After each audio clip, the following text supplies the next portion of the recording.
Hello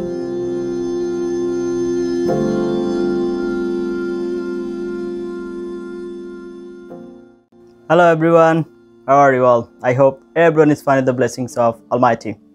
আশা করছি সৃষ্টিকর্তার রহমতে আপনি অনেক এবং অনেক ভালো আছেন এবং আপনার ডুওলিঙ্গো প্রিপারেশন অনেক ভালো চলছে। ডুওলিঙ্গো ইন্টারঅ্যাক্টিভ রিডিং যেটি খুবই রিসেন্ট একটি ইস্যু, বর্তমানে এটি নিয়ে অল্প অল্প করে আলোচনা শুরু হয়েছে এবং আপনারা প্র্যাকটিস টেস্ট যারা দিচ্ছেন অথবা যারা প্রিপারেশন নেবেন অল্প স্বল্প জানেন অথবা যারা নতুন জানতে চাচ্ছেন সবার জন্যই আজকের লেসনটি খুবই ইম্পর্টেন্ট হতে যাচ্ছে। কেননা খুব শীঘ্রই ইন্টারঅ্যাক্টিভ রিডিংয়ের যে কোয়েশ্চেন পার্টগুলো আছে সেগুলো ডুওলিঙ্গো এক্সামে অ্যাড হওয়া শুরু হবে, অলরেডি হয়ে গেছে কিছু কিছু করে, এবং এটার যে পরিধি, এটার যে প্যারামিটার, এটা আরও বাড়বে, এটা রেডিয়াসটা আর কমবে এবং দেখবেন অল্প অল্প করে এখানে আরও বেশি কোয়েশ্চেন আরও অ্যাড হচ্ছে। এইটা একটা বেটা ভার্সন। এখন বেটা ভার্সন কাকে বলে জানেন? বেটা ভার্সন হচ্ছে পরীক্ষামূলক ভার্সন। এটা ওরা দিয়ে টেস্ট করছে যে আসলে আপনার যারা এক্সাম দিচ্ছে তাদের রিয়েল যে স্কিলটা রিডিংয়ের ক্ষেত্রে মূলত কম্প্রিহেনশন এবং লিটারেচার পার্টের যে পার্টটা রয়েছে এইখানে তাদের আরও বেটার অ্যাসেস করা যাচ্ছে কিনা। কারণ আপনারা জানেন ল্যাঙ্গুয়েজ প্রফিসিয়েন্সি টেস্ট আরও রয়েছে, যেমন আইএলস রয়েছে, টোফেল রয়েছে, পিটি রয়েছে, তারপরে হচ্ছে আপনার ডুওলিঙ্গো রয়েছে। তো তাদের তুলনায় ডুওলিঙ্গো নিজেকে সবসময় আরও আপগ্রেড করতে চাচ্ছে, আরও আপগ্রেড করতে চাচ্ছে এবং আরও আপগ্রেড করতে চাচ্ছে। তো এই যে আপগ্রেডের জায়গা থেকে আপনার ইন্টারঅ্যাক্টিভ রিডিংয়ের ধারণাটা এসেছে এবং এইখানে টোটাল 5 টাইপের কোয়েশ্চেন আছে। কোয়েশ্চেনগুলো কিভাবে সলভ করতে হবে সরাসরি দেখাবো আজকে আপনাদেরকে, এবং সেগুলো কিভাবে করলে আপনি আরও ভালো করতে পারবেন, এগুলো আপনার রিয়েল লাইফে কিভাবে আপনি ব্যবহার করবেন এবং আপনি আপনার নিজেকে কীভাবে ইমপ্রুভ করবেন সেই জায়গাগুলো নিয়ে আজকে আলোচনা করব। তো তার জন্য আমার সাথে একটু ধৈর্য ধরে থাকতে হবে। তার আগে আপনি যদি আমার চ্যানেলে সাবস্ক্রাইবার হয়ে থাকেন then you are the boss, otherwise please subscribe, it's my whole hearted request to you. আর আপনার যদি বেসিক ইংলিশে সমস্যা থেকে থাকে তাহলে আমার চ্যানেলের স্পোকেন ইংলিশের যে প্লেলিস্টটা রয়েছে দয়া করে সেটা ফলো করবেন। আপনার কথা বলার জড়তা যদি থাকে সেগুলো অনেকটাই এখান থেকে ক্লিয়ার হয়ে যাওয়ার কথা। আর সবচেয়ে ইম্পর্টেন্ট যেটা, আপনি যদি ডুওলিঙ্গো এক্সাম দিতে চাচ্ছেন কিন্তু কিভাবে পারচেস করবেন কার্ড না থাকার কারণে করতে পারছেন না, আমার পর্যন্ত পৌঁছান, যোগাযোগ করুন আমার সাথে। আমার যোগাযোগের অ্যাড্রেসটা হচ্ছে ভিডিওর কমেন্টে পিন করা অবস্থায় পাবেন, প্রথম কমেন্টে। সেখান থেকে হোয়াটসঅ্যাপ নাম্বারে আমার সাথে যোগাযোগ করতে পারেন, আমি আপনাদের টেস্ট পারচেস করে দেব ইনশাল্লাহ। ওকে, তো এবার আমরা চলে যাই কম্পিউটার স্ক্রিনে, ওইখান থেকে আপনাদেরকে দেখিয়ে নিয়ে আসি ইন্টারঅ্যাক্টিভ রিডিংয়ের যে কোয়েশ্চেন প্যাটার্নগুলো আছে সেগুলোর সম্পর্কে। তবে এখানে যাওয়ার আগে একটা আইডিয়া দিয়ে নেই, সেটা হচ্ছে যে আপনার বেসিক রিডিং ডেভেলপমেন্টের কোনো বিকল্প নাই। আপনি যদি দৈনিক রিডিং পড়েন তাহলে আপনি অবশ্যই এখানে ভালো করবেন, এবং অবশ্যই ভালো করবেন, এখানে দ্বিতীয় কোনো কথাই আসছে না। তো চলুন নিয়ে যাই আপনাদেরকে কম্পিউটার স্ক্রিনে। ওকে, তো চলে আসলাম আমরা আমাদের কম্পিউটার স্ক্রিনে। আজকে আমরা যে বিষয়টি নিয়ে আলোচনা করব সেটি হচ্ছে ইন্টারঅ্যাক্টিভ রিডিং, যেটি ডুওলিঙ্গোতে নিউ একটা কোয়েশ্চেন টাইপ। ধীরে ধীরে এটার আলোচনা আসছে। তো আমরা চেষ্টা করলাম, এবং আপনারা অলরেডি জানেন যে আমি চেষ্টা করে থাকি ডুওলিঙ্গো রিলেটেড যে কোনো ধরনের আপডেট পাওয়ার সাথে সাথে আপনাদের সাথে শেয়ার করার জন্য। তো ইন্টারঅ্যাক্টিভ রিডিংটা যদি আমি আপনাদেরকে একটু বোঝাই, এটা একটা রিডিংয়ের নতুন, আমাদের ডুওলিঙ্গোর যে রিডিং পার্ট আছে এক্সামের, এখানে নতুন একটা কোয়েশ্চেন টাইপকে ইন্ট্রোডিউস করা হচ্ছে এবং এখানে আমাদের রিডিংটার আরও এনহ্যান্সমেন্ট করার চেষ্টা করছে যেন আমরা রিডিংটা ভালো করে বুঝি। তো এখানে টোটাল 5 টাইপসের কোয়েশ্চেন আছে, আমি আপনাদেরকে একদম এক্সাম্পল সহ দেখাবো। 5 টাস্ক, সেগুলো কি? নাম্বার 1 হচ্ছে complete the sentence, complete the passage, highlight the answer and identify the idea, and last one is title the passage. এই জিনিসগুলো আমরা এখানে সলভ করার চেষ্টা করব। তো আমরা একটা একটা করে দেখা শুরু করি। তো ফার্স্ট কোয়েশ্চেন হচ্ছে আমার মিসিং যে ওয়ার্ডটা আছে, এই মিসিং ওয়ার্ড, এই যে দেখুন, select the best option for each missing word. তো এখানে আমরা এই লাইনটা এখান থেকে পড়া শুরু করব, এই পর্যন্ত পড়লাম এবং লাস্ট এখান থেকে শুরু করে আবার এই পর্যন্ত পড়ব। দ্যাট মিনস আমরা একটা ফুল কমপ্লিট সেন্টেন্স পড়ার পর আমার কাছে এখানে একটা সম্ভাব্য আনসার মনে হতে পারে যে এখানে কি হবে ওয়ার্ডটা।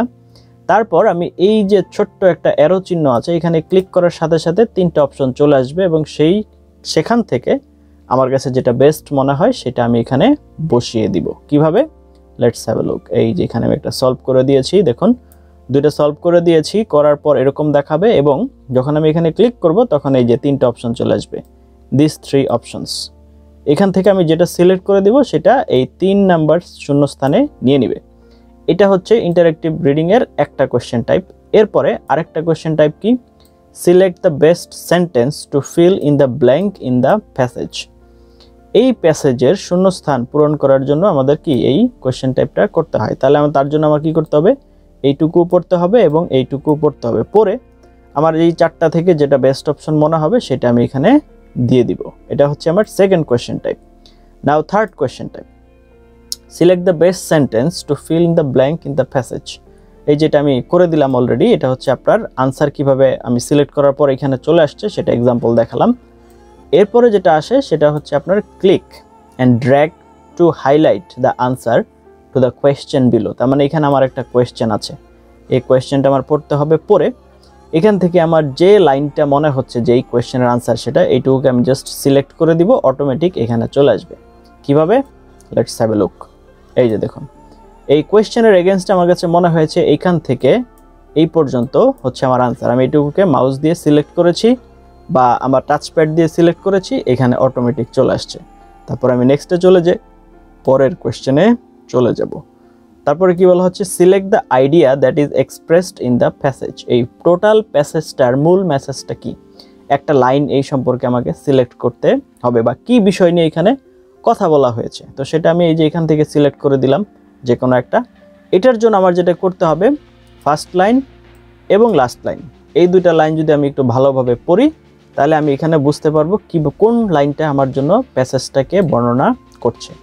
তো এইভাবে তারপরে হচ্ছে কি, select the best title for the passage. এইবার আমার এই প্যাসেজটার শিরোনাম দিতে হবে। এটার জন্য সেম রুলস, ফার্স্ট লাইন এবং লাস্ট লাইন। যদি আপনারা মোটামুটি ইংরেজি বোঝেন তাহলে ফার্স্ট এবং লাস্ট লাইন পরে আপনি যেটা সিলেক্ট করবেন, আশা করা যায় এটা 99.99% ক্ষেত্রে কারেক্ট হবে, 99.99%। তবে আপনি যদি ইংরেজির অর্থ না বুঝেন তাহলে কিন্তু হবে না। সো এই জিনিসটা একটু খেয়াল রাখতে হবে। এগুলো হচ্ছে আমাদের ইন্টারেক্টিভ রিডিংয়ের কোয়েশ্চেন টাইপ। এতক্ষণ দেখলেন ইন্টারেক্টিভ রিডিংয়ের কোয়েশ্চেন প্যাটার্নগুলো সম্পর্কে, আশা করি আপনাদের ধারণা হয়ে গেছে। এখন আমাদের যেটা দরকার সেটা হচ্ছে এভরিডে প্র্যাকটিস। আপনি ডুওলিঙ্গো প্র্যাকটিস টেস্ট কোথায় দিবেন তার রিলেটেড একটা ভিডিও আছে আমার প্লেলিস্টে, দয়া করে একটু দেখে আসবেন। সমস্ত লিঙ্ক এবং অ্যাড্রেস ওই ভিডিওতে দেওয়া আছে, একটু কাইন্ডলি দেখবেন। আর আরেকটা কাজ হচ্ছে, আপনার প্রতিদিন যে কথাটা আমি একটু আগে শুরু করেছিলাম কম্পিউটার স্ক্রিনে যাওয়ার আগে, সেটা হচ্ছে আজ আপনাকে প্রতিদিন রেগুলারলি ইংরেজি পড়তে হবে। আপনাকে বিভিন্ন ধরনের জার্নাল, বিভিন্ন ধরনের পেপার, বিভিন্ন ধরনের হচ্ছে আপনার নিউজ পেপার, বিভিন্ন ধরনের টেক্সট বুক, যা কিছু আছে, সেলফ ডেভেলপমেন্ট বুক, পার্সোনালিটি ডেভেলপমেন্ট বুক, বিভিন্ন ধরনের স্ট্যাটিস্টিক্স, যে কোনো ধরনের বই হোক না কেন আপনাকে ইংরেজি পড়তে হবে। আপনি যদি রেগুলারলি ইংরেজি না পড়েন আপনি কিন্তু এগুলোতে ভালো করতে পারবেন না। সুতরাং রিড, প্লিজ রিড এবং রিড, এটার কোনো বিকল্প নেই। আপনি যদি ডুওলিঙ্গোর ইন্টারেক্টিভ রিডিং পার্টটাতে ভালো করতে চান তাহলে আপনার পড়তে হবে, এখানে আর কোনো অপশন বাকি নাই। So read. এতক্ষণ পর্যন্ত সাথে ছিলেন তার জন্য অনেক এবং অনেক ধন্যবাদ। আশা করি আমার চ্যানেলের সাথেই থাকবেন। ভুলভ্রান্তির ঊর্ধ্বে মানুষ নয়, আমারও ভুলভ্রান্তি হয়। আশা করি আপনারা সেগুলো ক্ষমাসুলভ দৃষ্টিতে দেখবেন এবং সামনে এগিয়ে যাওয়ার উৎসাহ যোগাবেন। যদি এই লেসনটি আপনার কাছে সামান্যতম মনে হয়ে থাকে, উপকার হয়েছে, তাহলে ফ্রেন্ডস অ্যান্ড ফ্যামিলির সাথে শেয়ার করতে ভুলবেন না। আর ডুওলিঙ্গো মিসিং লেটারের যে মূল ক্লাসটা আছে সেটার লিঙ্কও আমি এই ভিডিও ডেসক্রিপশনে দিয়ে দিব, দয়া করে সেটা একটু ফলো করবেন। মিসিং লেটারটা ভালো পারলে আপনি এটাতেও ভালো পারবেন, আদারওয়াইজ এখানে কিন্তু ঝামেলা হয়ে যাবে। So thank you for watching until now.